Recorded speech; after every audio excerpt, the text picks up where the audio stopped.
जीवनात पेटविल्या ज्ञानाच्या ज्योती, स्त्रियांच्या अंधाऱ्या जीवनात पेटविल्या ज्ञानाच्या ज्योती, म्हणून तर आज जगती अमर आहे सावित्री, अमर आहे सावित्री.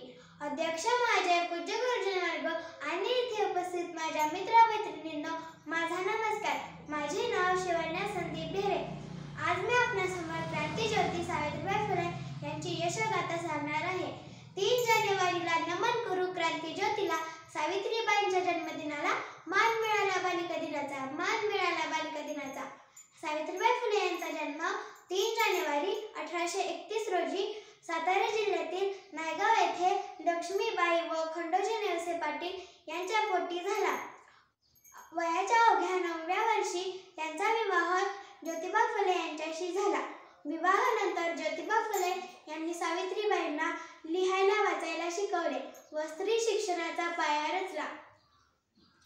क्रांतीज्योती सावित्रीबाई फुले व महात्मा फुले यांनी 1 जानेवारी 1848 रोजी पुण्यातील भिडेवाड्यात मुलींची पहिली शाळा सुरू केली.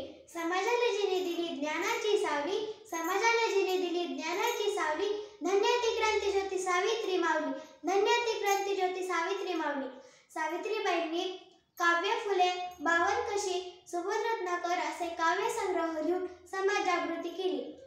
सावित्री तुसो असले दगड आणि धोंडे, दगड आणि धोंडे, रोवले झेंडे शिक्षणाचे, रोवले झेंडे शिक्षणाचे. सावित्रीबाईंनी बालविवाह, केशवपण व सती प्रथा अशा वाईट प्रथांना विरोध केला. शिक्षणाच्या स्वर्गाचे जिने उघडले द्वार, तीच सावित्री आज जगाची शिलेदार, आज जगाची शिलेदार.